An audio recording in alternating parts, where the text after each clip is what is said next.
Feynman technique to memorise, हालांकि ये पहले भी डिस्कस किए, मैंने नंबर 1 टेक्निक है ये। Feynman technique basically great physicist थे रिचर्ड फिनमैन, उन्होंने दी थी, ये साइंटिफिकली प्रूवन है।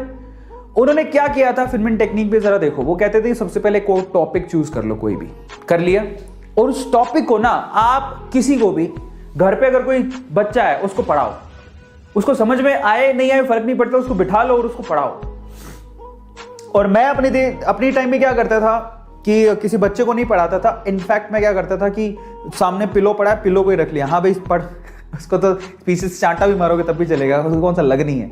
तो हाँ पिलो, वो नहीं होता सिराना, उसको रख लिया, हाँ देखो ऐसे ऐसे होता है। मैं करता था, मैं बहुत करता था। तो वो ये कहते हैं कि पहले कोई एक टॉपिक चूज करो, किसी बच्चे को पढ़ाओ, ठीक है।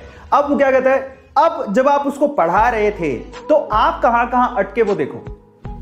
भाई कोई चीज पढ़ा रहे होते हो तो आप देखो कि आप अटके कहां।